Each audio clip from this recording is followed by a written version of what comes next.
Masalah mahar tidak diserahkan kepada istri. Mahar, ada seorang suami belum menyerahkan maharnya kepada sang istri, bahkan sebagian suami menggunakan sebagai bisnis maharnya tadi.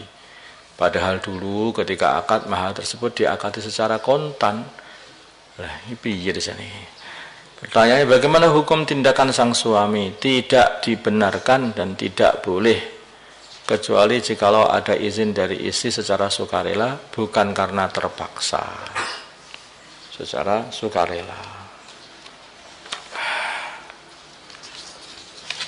Kadang-kadang orang itu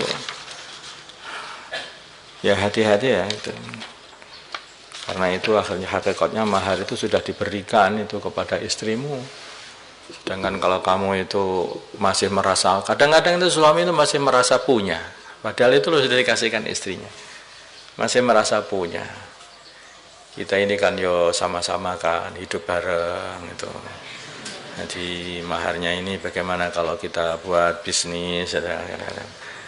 Lagi orang namanya pengantin baru seneng kalau ngomong, jadi nanti kalau sudah lama masih baru, oh ya nggak apa-apa mas, tapi ketika sudah lama baru sadar innalillahi wa inna ilaihi.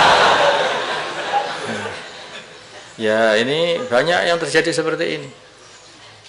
Istrinya baru sadar ketika sudah lama, ternyata selama ini aku ini telah dikerjai, nggak dikasih apa-apa. Jadi seperti itu. Hal seperti ini nggak boleh Tuhan.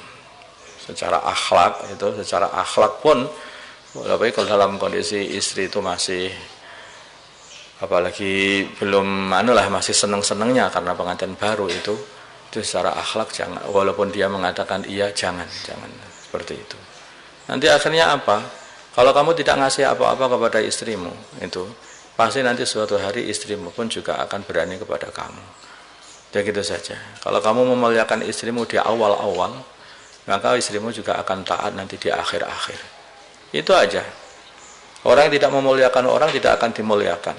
Kalau orang sudah memuliakan orang pasti akan dimuliakan. Itu aja.